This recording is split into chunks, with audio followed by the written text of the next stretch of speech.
plataforma sinfronteras.media. Es un gusto estar con todos ustedes que nos acompañan en nuestras redes sociales para continuar nuestros diálogos de esperanza en la construcción de la nueva sociedad, del nuevo Ecuador y, como nos dice Jesús, en la construcción del reino de Dios en medio de nosotros, para que todos tengamos vida y vida en abundancia. Estamos en un contexto social, político, bastante polarizado en estos tiempos de segunda vuelta de las elecciones, y creo que es necesario que también como iglesia nuestro parecer, nuestra información para ayudar también a todas las personas en su discernimiento como ciudadanos en esta participación democrática. Y para esto tenemos hoy la dicha de tener con nosotros a Monseñor Giovanni Paz, que es el obispo de la diócesis de Latacunga. También es el encargado por la Conferencia Episcopal de la Pastoral Afro y de la Pastoral Indígena aquí en Ecuador. Entonces queremos dar la bienvenida a Monseñor Giovanni para compartir un poco este contexto en el cual estamos viviendo. Bienvenido, Monseñor. Muchísimas gracias, Alcides, por esta invitación.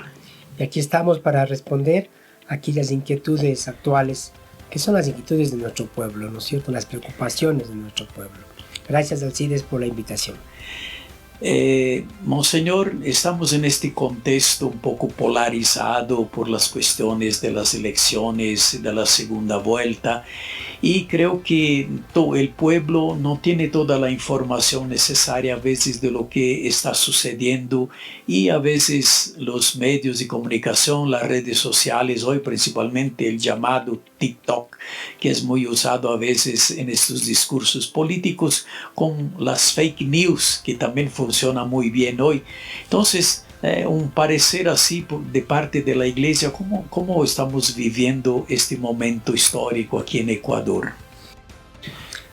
Como tú ya lo dijiste, un país polarizado, ¿no? De extremo a extremo, en donde no sabemos hacia dónde vamos. Sabemos que el populismo, que busca llegar a las masas, que busca llegar al pueblo, siempre se convierte para nosotros en un peligro. Un peligro porque a consecuencia del pueblo o utilizándole al pueblo quieren lograr sus objetivos personales y económicos. El populismo, la polarización, lo que tú decías ya, las falsas noticias abundan en el día de hoy.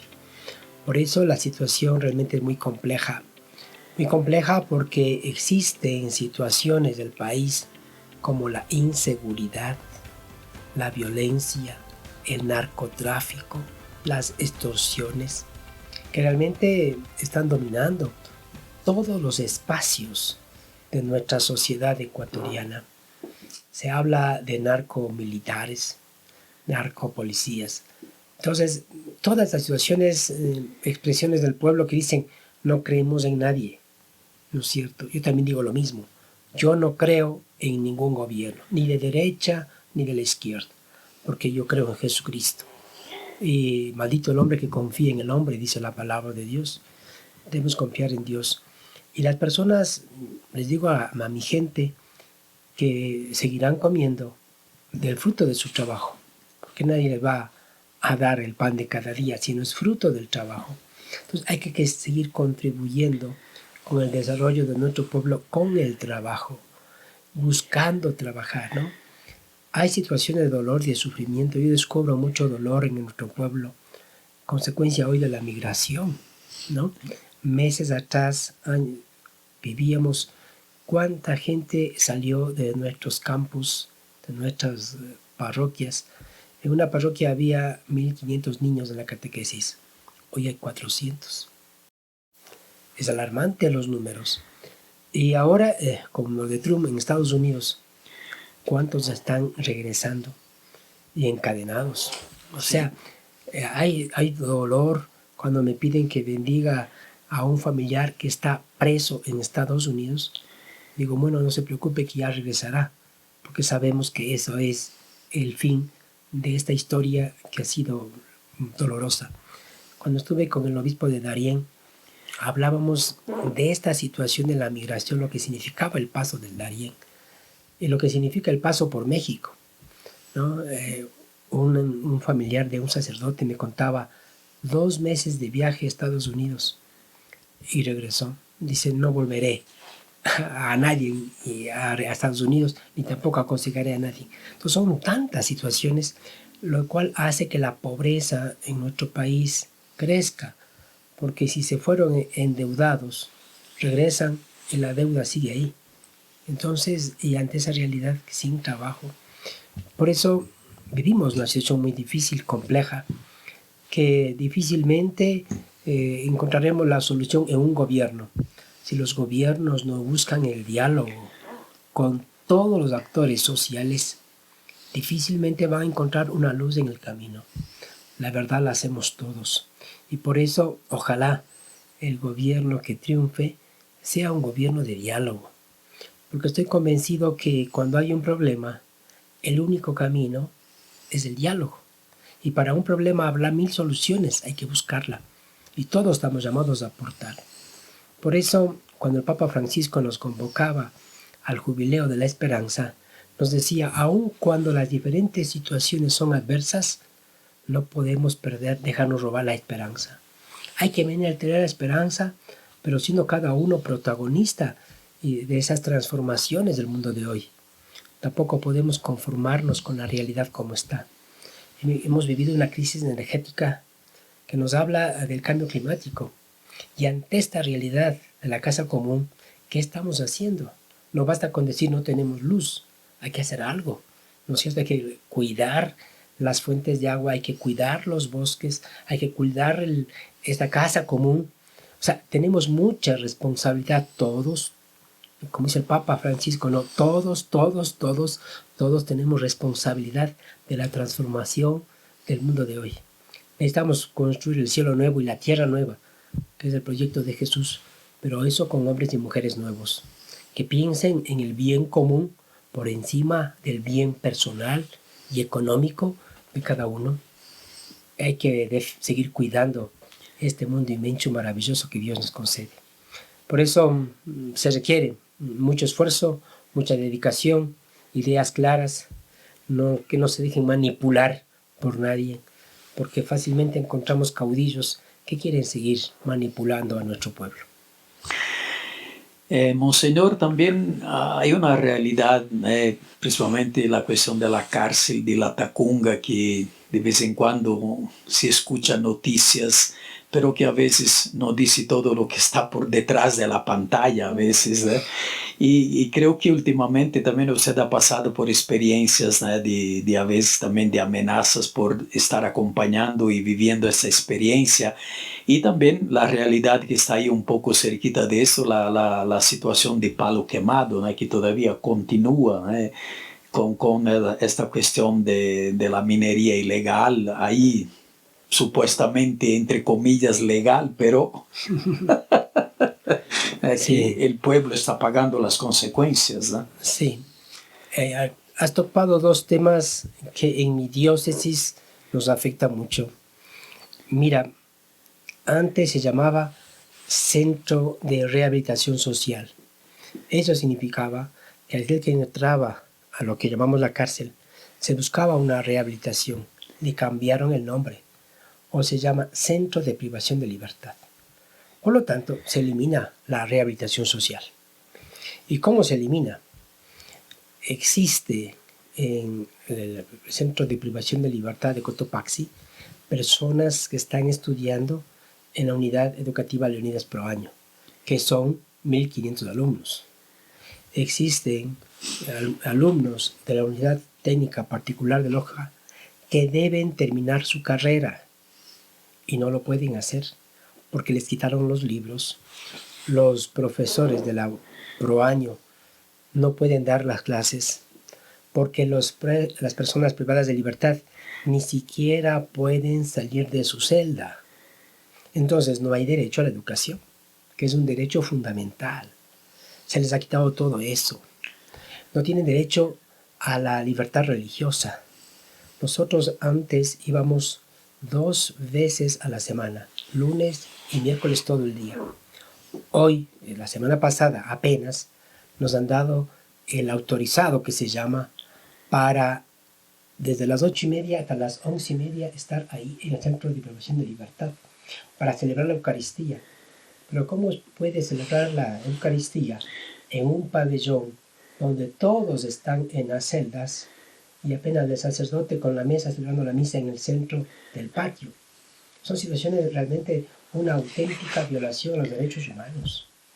He recibido una comunicación del nuncio apostólico en el Ecuador que me envía la carta de una mamá de un preso de Cuba que está aquí, que todo su proceso de juicio ha sido ilegal, porque le han juzgado antes de escucharlo.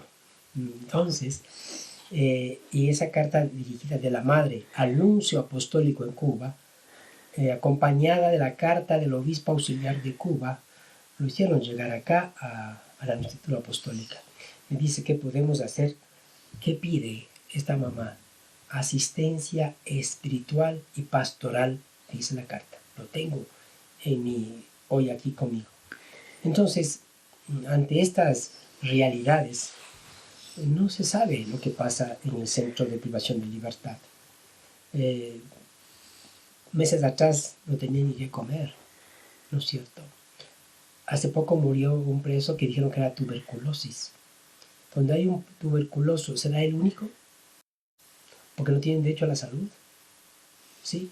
Entonces, realmente hay una auténtica violación a los derechos humanos. Son personas privadas de libertad, que muchos de ellos, porque también nos damos cuenta, no tienen los recursos para pagar su juicio porque ya cumplieron la pena. Y ahí nos damos cuenta también de otra realidad que vivimos. Vivimos una negligencia judicial y una corrupción judicial. La justicia está politizada y la justicia está dividida a aquel que le paga más. Por eso nos cuesta mucho vivir la verdadera justicia y sabemos que el fruto de la justicia es la paz. ¿Por qué tenemos tanta guerra? Porque hay tanta injusticia. Y en una realidad ecuatoriana donde nos decimos que somos cristianos, sin embargo, ¿cuántas injusticias vemos cada día? ¿Cuántos empleadores al empleado no le pagan lo justo? Conozco de un empleador que le hizo firmar la carta de renuncia a su trabajadora y después de que hizo la carta de denuncia le dijo: bueno, gracias, hasta aquí queda su trabajo. O sea, hay tantas injusticias que uno vive cada día en contacto con la gente que realmente nos duele, ¿no? Por eso clamaremos y pediremos que al menos nos escuchen, porque ni siquiera quieren dialogar. Y cuando les invitamos a dialogar, viene con la policía armada, como que yo fuera un delincuente, como en mi espacio físico de la curia existiría peligro o bombas, porque no creo que soy una persona que utilice armas, ni mis oficinas son para gente delincuente, somos mensajeros de paz, buscamos el diálogo. Por eso cuando hablamos de esas cosas, apenas en el último diálogo que tuve con la directora del Centro de Privación de Cotopaxi, lo único que dije a ella fue, cuando ella le pedía yo a la policía que salga de mi espacio, de mi casa, me dijo: si es que ellos no están, yo tampoco voy a estar aquí, así que me voy. Lo único que dije es que le vaya bien, y por decir que le vaya bien, dice que ha sido agredido, insultado, humillado por mi persona. Son cosas de las falsas noticias que tenemos tanto acá, ¿no es cierto?, y que nos cuesta mucho. La otra realidad que tú dijiste, explotación de palo quemado y las pampas. Alcides, no existe minería ilegal. Todas son ilegales, porque para que el gobierno conceda una concesión, tiene que haber un estudio de impacto ambiental, tiene que haber una socialización con la comunidad, a ver si quiere o no quiere la minería. Eso no existe.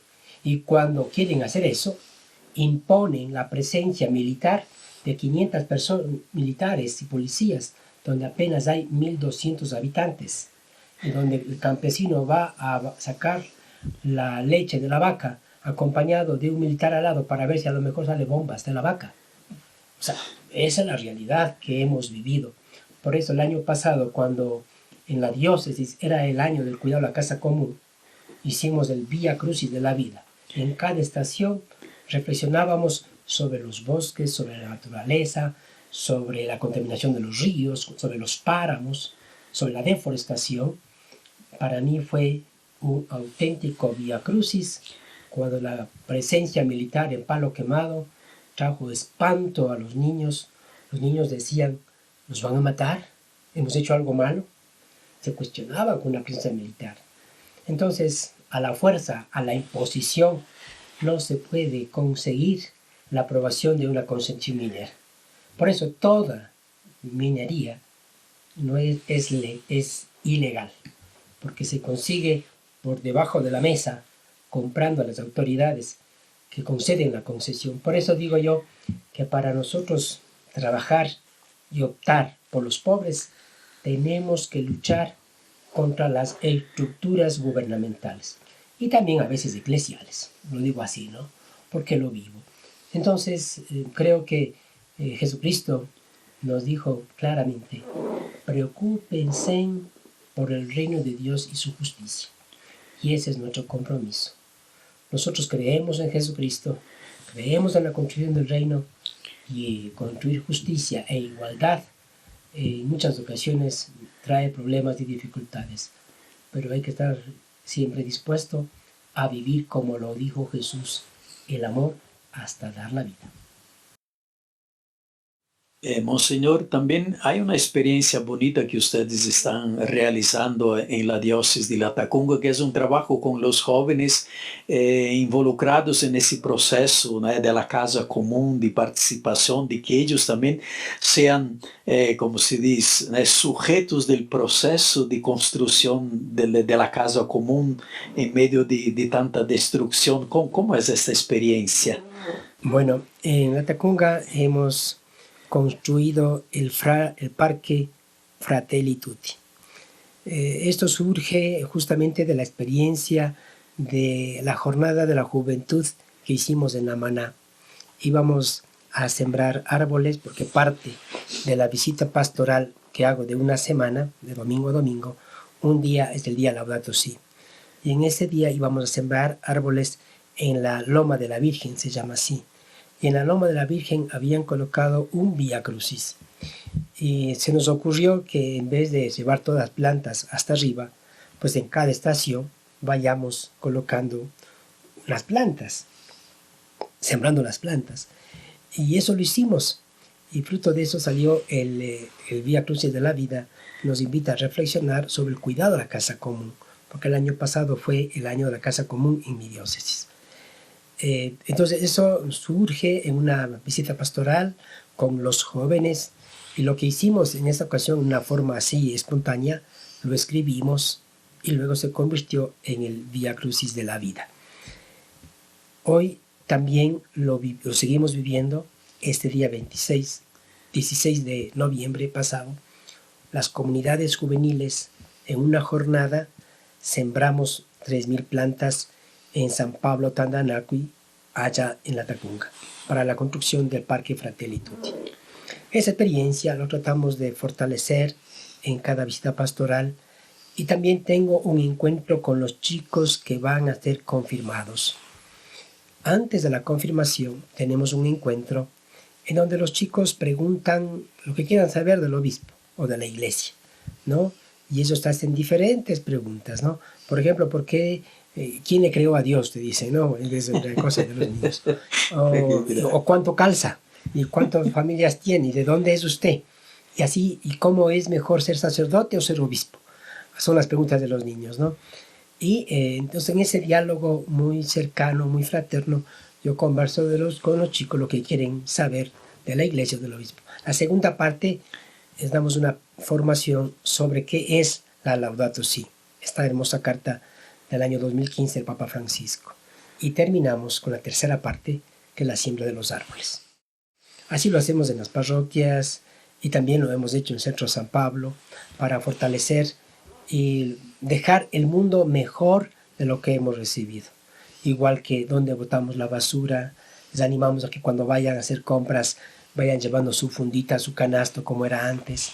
Entonces, porque el Papa nos pide, dice, para una nueva conciencia ecológica se requiere nuevos estilos de vida.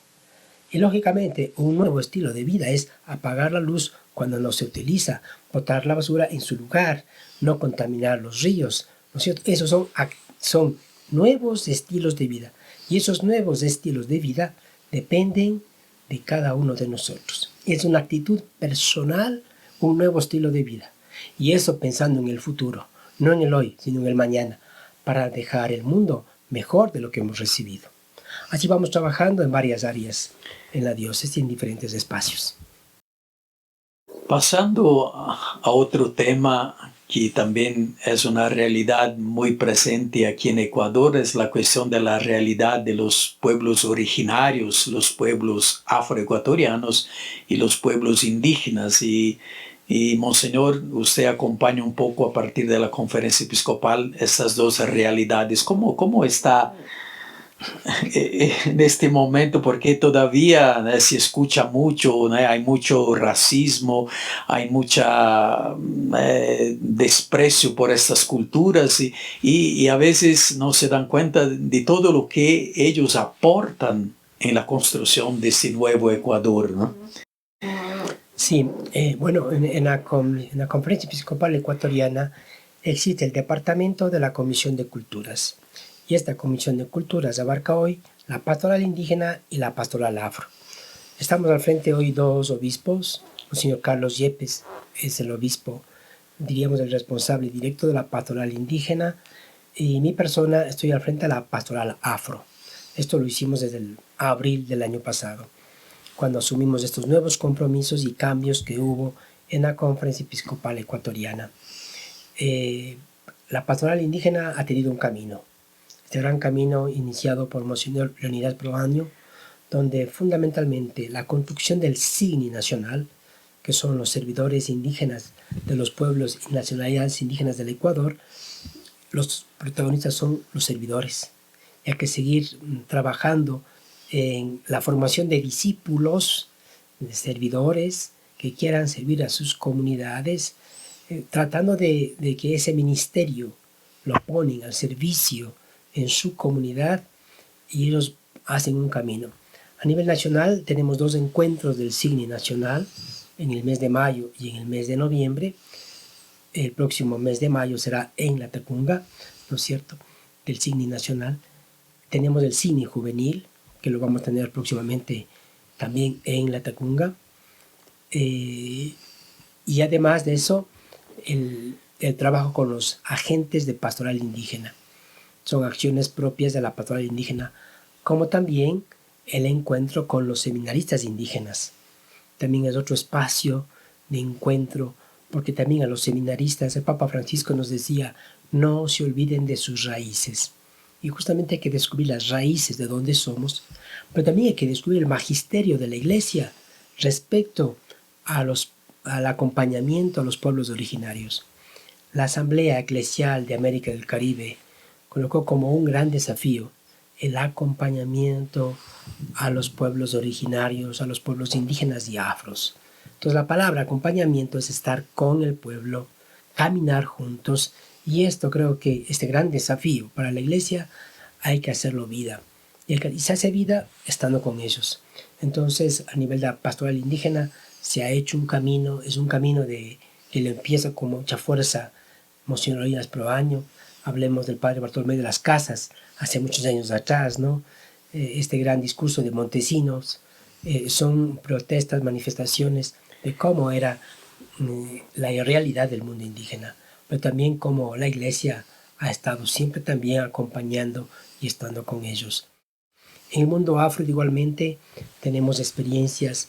El próximo mes de marzo tendremos el camino bíblico, que es reflexiones bíblicas, profundizar en el Evangelio, iluminación del Evangelio desde la cultura afro. Lo tendremos en Ibarra. Habla el EPA nacional que se va a realizar en Quito en el mes de julio. Habrá el EPA continental que será en Argentina en el mes de noviembre. Es un trabajo que vamos haciéndolo y claro, como tú lo dijiste, hay que hacer procesos. Sabemos que los procesos siempre son lentos y requieren de tiempo.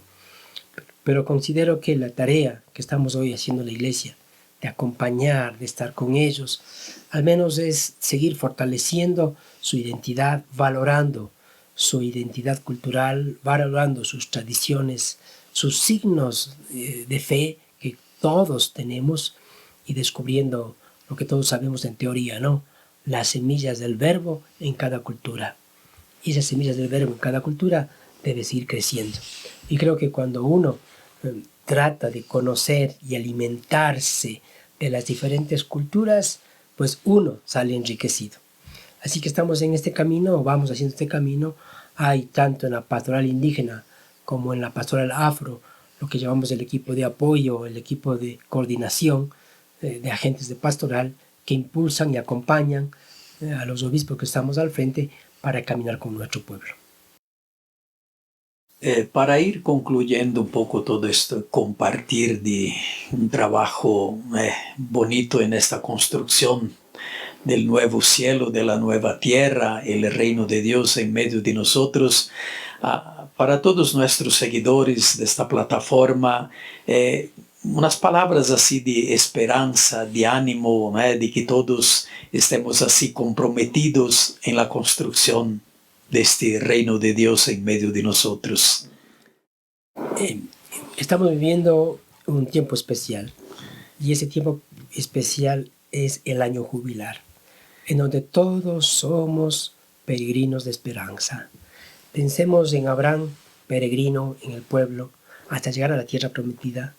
Pensemos en el pueblo de Israel, que con Moisés sale de Egipto, de las esclavitudes de Egipto, y es liberado para hacer este caminar hasta llegar a la tierra prometida, que Moisés no llegó, que tan solo lo vio, ¿no es cierto?